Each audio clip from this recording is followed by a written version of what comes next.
Welcome to the Speaker Success Toolkit, a special mini-series of financial behavior thought leaders. I'm Bell Carlson, and in this series, we're exploring the real work behind becoming a referable, bookable, and high-impact speaker. Not the highlight reels, not the myths, but the tools, the people, and the systems that help speakers succeed. So whether you're building your speaking career, refining your craft, or looking for the experts who can help you rise to that next level, this series is for you.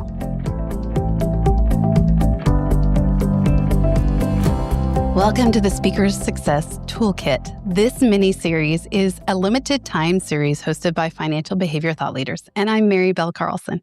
In this series, we're pulling back the curtain on what actually makes speakers successful. Not just the highlight reels or overnight stories, but the real work that comes behind being referable, bookable, and having an impact. If you've ever walked off a stage thinking, well, that went well, but why didn't it lead to more? This episode's for you. That's why we're starting this series with every speaking career should start, the talk itself. And today I'm joined by Deirdre Van Nest, one of the most trusted speaker coaches in the industry.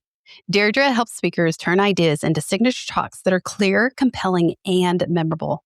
Deirdre, I'm so glad you joined us to open this series. Well, thank you for asking me. It feels like the right place to start. And I know you and I have had several conversations about how you came into coaching. So we've talked a lot about your background of speaking, but kind of go into how coaching really changed you and how you've seen it change others' lives. Yeah, I mean, if I hadn't been coached, I never would have stepped on a stage. So I think in another episode, I talk about how I had a really bad experience in my 9th grade acting class. I swore I would never step on a stage again, and I didn't for 24 years. And then when I started my coaching business, I was coaching entrepreneurs in their mindset. I realized I gotta tackle this fear. Like I gotta get past this. It's actually limiting my capability and my opportunities by not being willing to speak in front of more than one person. And so the way that happened for me, Mary, is I hired a speaking coach. And through that, it changed my life. So when my coach said, "Hey, I'm certifying speakers. Do you want to become one of my world-class speaking coaches?" I was like, yeah, I do. I love this. I love what it's done for me. And I want to pay it forward and do that for other people. I love it. And really, when people come to you wanting to speak more, you always start in the same place. And that's with the content. So you've got a great story about why content matters so much. Would you give us that background before you start there? Absolutely. People think that crazy good speakers, and let me just define what I mean by that. So a crazy good speaker is someone who can grab attention right away, they can keep attention, and they inspire people to take action. So people think a crazy good speaker starts out as a crazy good speaker. Mm-hmm. And that's a logical thought, but they don't. It actually starts with their writing skills. It starts with how they create their content and they put their messaging together. So I think the analogy that I like to reference, Mary, right, is have you ever seen a really great actor in a bad movie?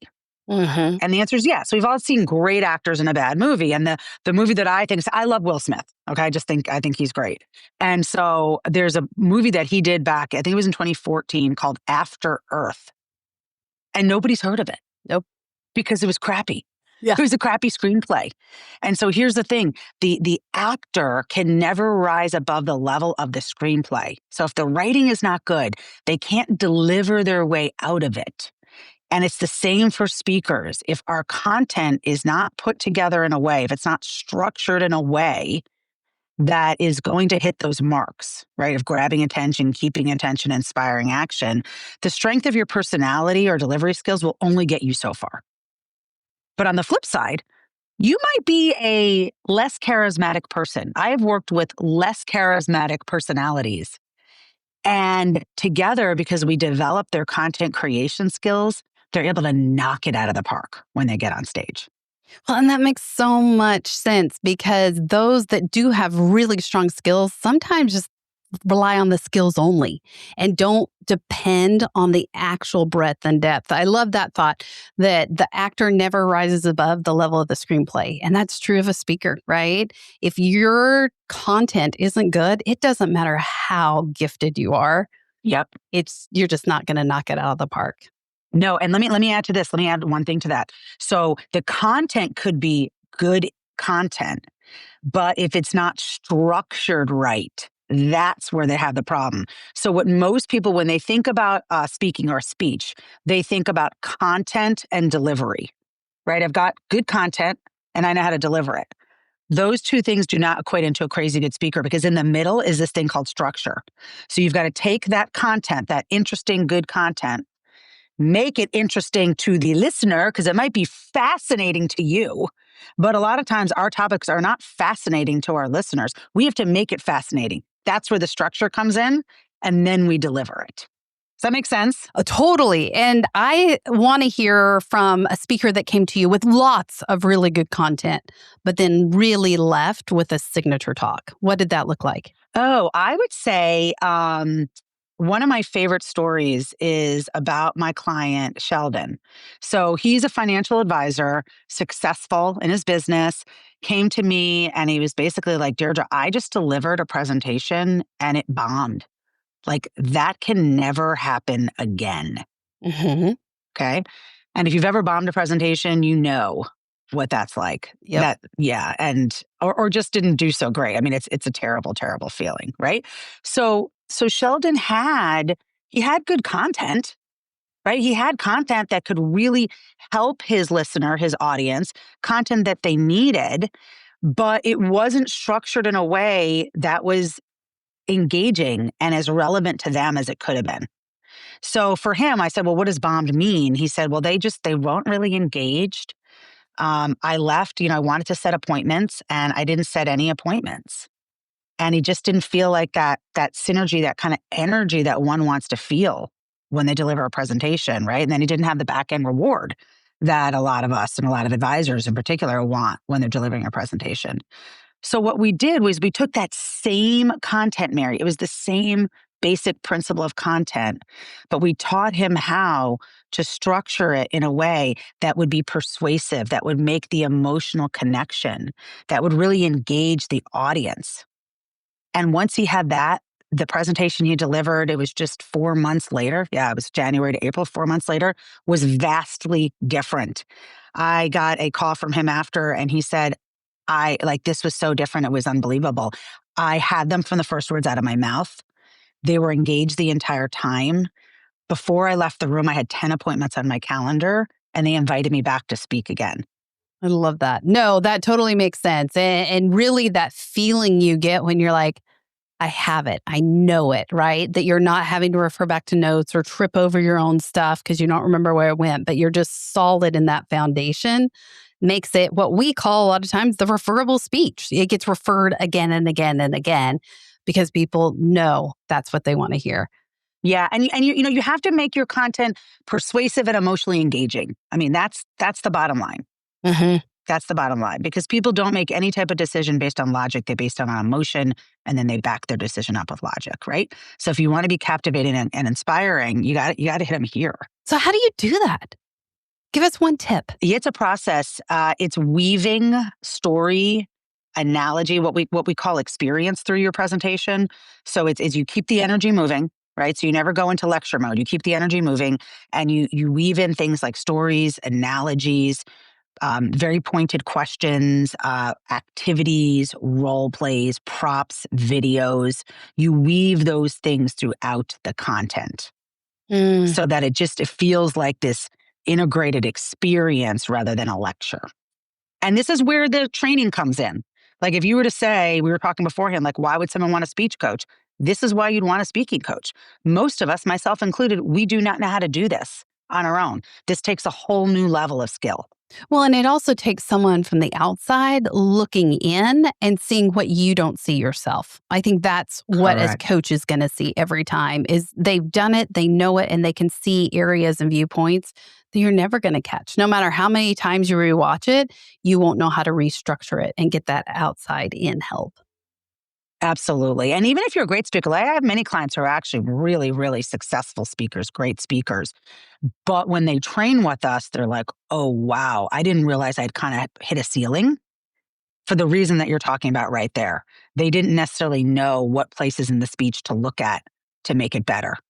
And then once they had someone who does this for a living, right, that expert advice, they were like, I didn't know I could be that much better. Yes. I just had a speaker I was working with last week who was like, oh my gosh, he leads a team of, I think, like 600 people.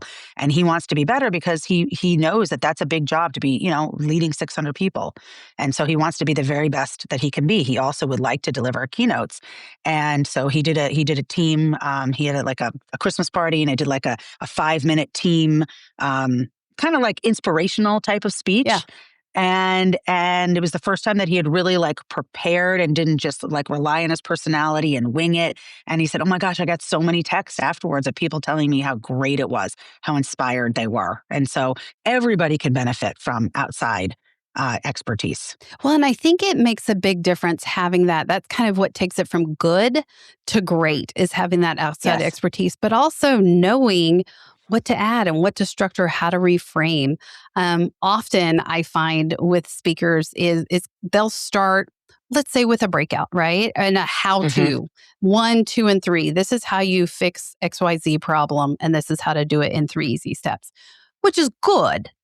And sure, for interesting for some, but a very different experience for, let's say, a keynote speech where you literally have thousands in the room and have to engage an entire audience full. How do you delineate that? How does that work for someone who's looking to create a signature talk versus just a speech? So I guess for me, and this is where I'm probably a little bit different than a lot of people, is that I create keynotes. And so even if I'm in a breakout, I'm delivering the keynote, but I'm giving more space for conversation and taking action, versus a lot of speakers create a breakout and then they're like, okay, well now I gotta perform at the keynote level. Does that make sense? So the way I do it and the way we coach our clients is, let's create the presentation that's sort of the pinnacle presentation, and then adapt it for the breakout. Yes. Versus, let's start here and then try to get there. I love that. So I want to train them for the Olympics so they can totally perform at the college level, versus let's get you ready for college and someday you'll be able to perform in the Olympics. So what is that differentiator for you when you say you do it at a keynote level? What does that mean? Yeah, for me, the differentiator really is having the skill to master the weaving in of those stories that we were talking about earlier. The stories, the analogies, the experience, the well-placed questions, right? And it's very it's tight, it's choreographed, it's well practiced. I mean, it feels like an experience, and it's kind of like a show. Yeah. In many aspects. Yes, absolutely. I would definitely say keynotes are the memorable keynotes are experiences. They're not speeches. They're not lectures. They're experiences. The other part that I've heard it said from the referable speaker, they'll say, most breakouts will tell you how to do something. And then it'll be for managers how to execute on this and that. But really, those keynote experiences train you how to think differently. So it puts it in a whole new framework where you're not giving them 3 easy tips or something else. You could, but really it's how does that shift their thinking? And that's, to me, more thought leadership versus just expertise. Well, yes, I love that. I know the book you're talking about. We read it together. I think it's a great, great book. What I, though, am finding out in the field is that when someone hires me, and they'll call it a keynote, okay, they do want actionable content. I mean, typically, at least to the groups that I'm speaking to, they do want actionable content. So what I do in my presentations is I'm weaving in the paradigm shifts with some actionable content. I'm pulling those things together. Yep. So you're keeping them engaged. And I think that's the part, is that you're not so relying on a single story or a video or some cool graphic that you've got. You've got to have all of that, but it's got to be, going back to what you started with, it's got to be embedded within the structure, and the content has to be relatable. Because when you're in front of 1,000 or 5,000 people, that's a much different speech than 50 people. Fair? Yes, fair. I mean, not fair. Yes. And I will say this, and again, this is where I might be different. I do approach the 50 in the same way. Okay, so I had a client the other day say to me, I'm doing a speech next week. It's just 17 people. And I was like, whoa, whoa, whoa, whoa, whoa. Hold on a moment. I'd never want to hear again, there's just 17 people. There's no such thing as there's just 5 people. There's just 17. There's just 10,000. Every single person and every speech matters. And you've got to approach that with a high degree of reverence and excellence because those people, those 17 people, are giving you something, the only currency they can never get back. And that's their time. So you better be good. You better show up and you better make this worth their while. So for me, I guess I don't think that way. I know what you're saying. Yeah. Yeah. I know what you're saying, but I would prefer our speakers to perform for 17 people with the same level of reverence, respect, and intentionality and preparedness as they do for 10,000. I love it. Because if you don't do that, you're never going to be ready for the 10,000. Well, what I hear you continue to say, and this is again why coaching is so vital, is you're always shooting for the top. Whether, you start at the top, the keynote, the audience, the connection, everything, the script all starts here. And then it's all adaptable versus if you're trying to take something down here and create up, it's a much heavier lift, if Yes. not impossible at times. Yes, that's exactly it. So what I will say, a keynote for 5,000 versus a group training for 50, two totally different animals. That's how I would delineate that, right? Mm-hmm. I would say like a keynote for 50 and a keynote for 5,000, right? I mean, obviously there are things you're going to tweak in that scenario, but my mindset is the same. But if you said, hey, come in and coach our group and there's 50 of us and we've got 4 hours to do it and it's going to be a lot of, back and forth, that does not have to be. I mean, yes, you want to be prepared, but it's not going to be as dialed in because you want to leave room for conversation and room for things to organically kind of be co-created with the crowd. Whereas a keynote, you're not doing that. That whole thing is completely dialed in. Which, quite frankly, is another reason to have a coach to know these subtle differences, because you aren't going to know that unless you've been on that stage and you've experienced that yourself. And so having that knowledge and that background before you ever get on the stage is imperative. That's going to be make or break. Yes. That's what I did. And I think I'm unusual. I think a lot of people maybe don't hire coaches before. Actually, I've had a fair degree of clients. Now that I'm saying that, I probably have about maybe like 20% of my clients come and they haven't really started yet, and then the rest are somewhere in from like starting, doing this for a while to been doing this for quite a while, right? Mm-hmm. But I personally am biased towards like if you want to do this, like why would you potentially get better at being worse? Yeah. Meaning like people are like, well, I'm just going to practice. Well, how do you know what you're practicing is the right thing? Yeah.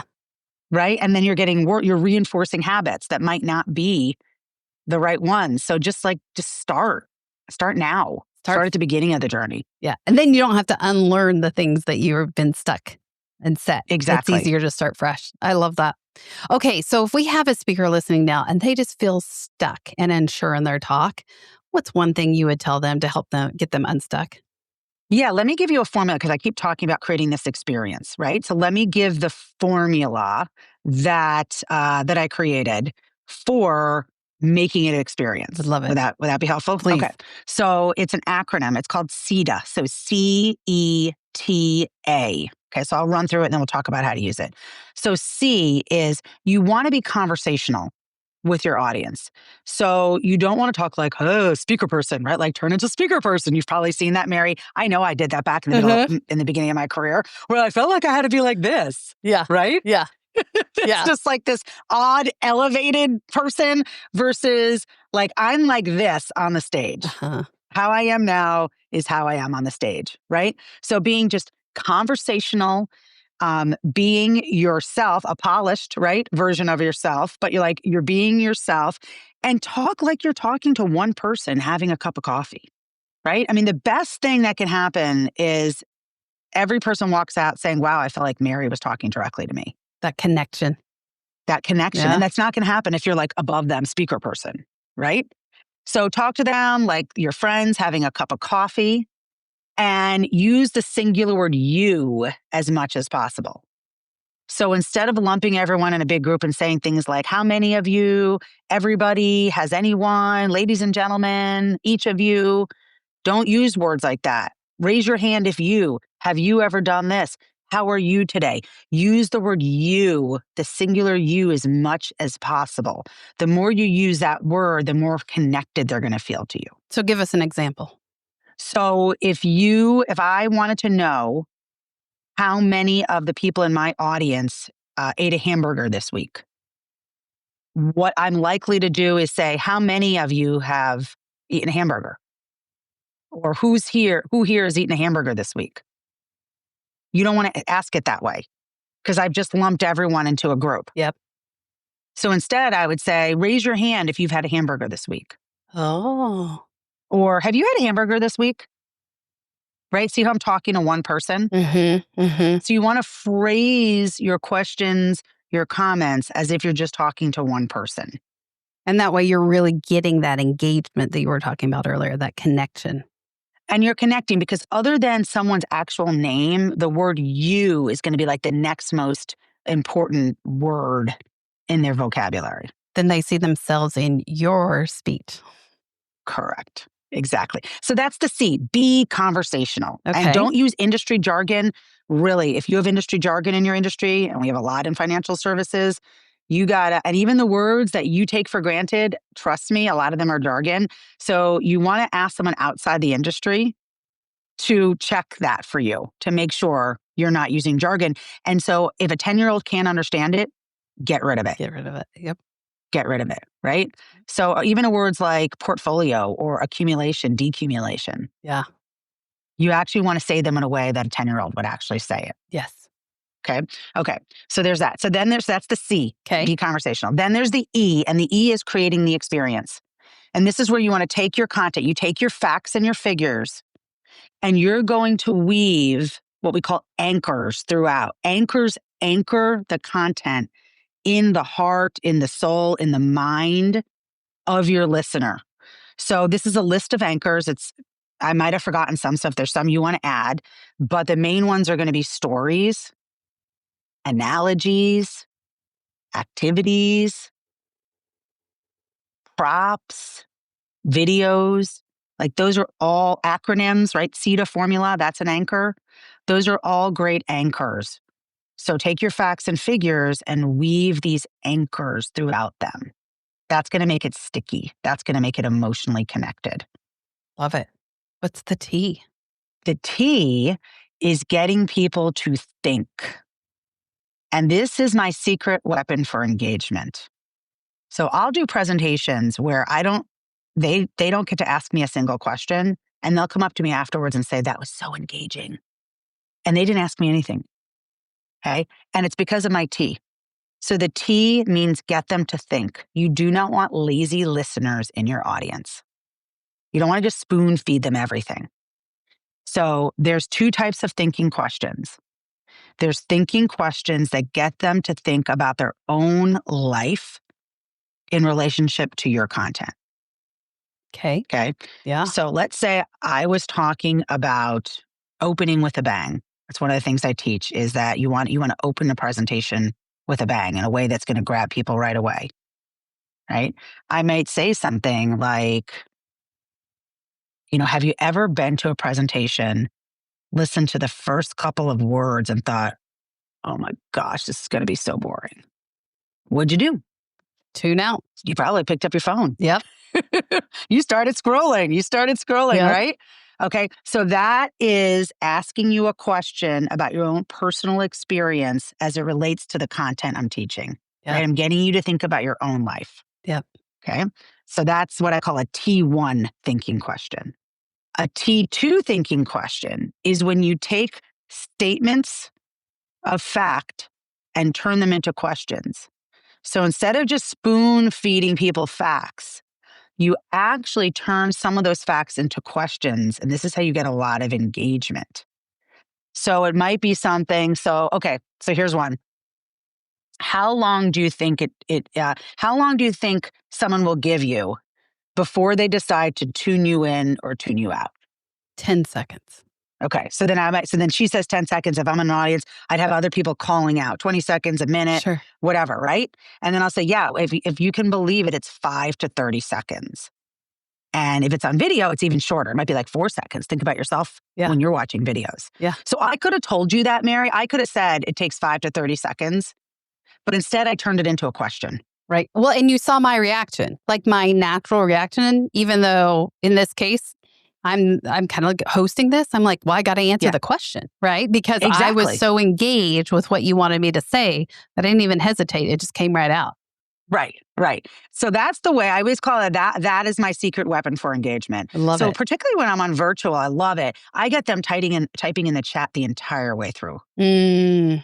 You probably see me do this when I've hosted workshops with you, where I'll say something like, okay, yes or no, type it in the chat and I'll ask a question. Or how many seconds do you think it takes? 5 seconds, 10 seconds. And then I'll be like, Mary, 10. John, you said a minute. You are a very patient person, way more than I am, right?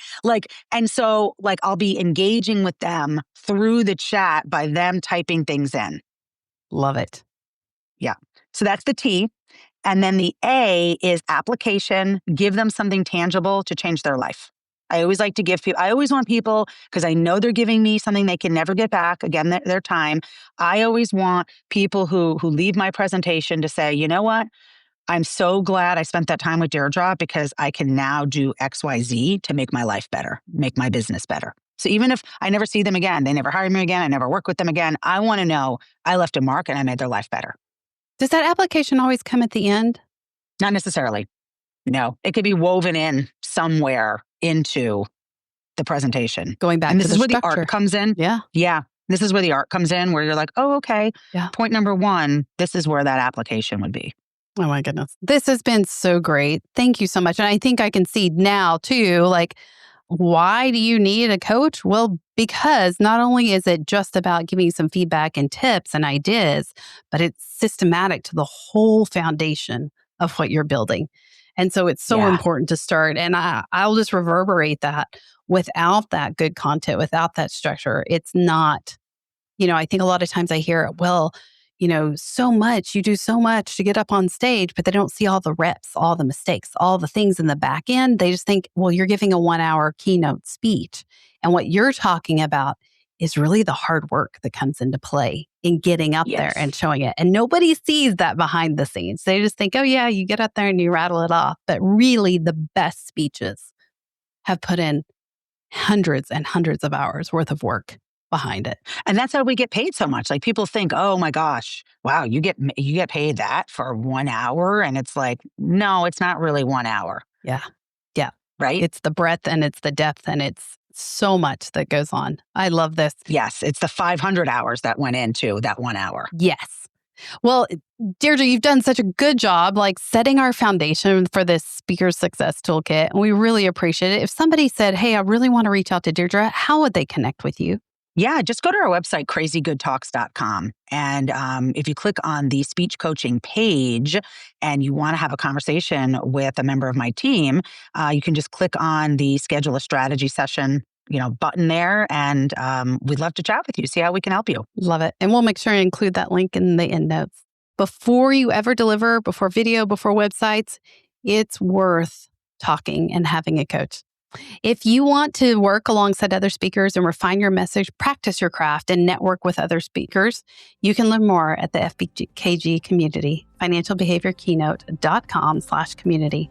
If this conversation helped you think differently about your work, subscribe to the show and share the episode. Thank you, and join us for our next episode.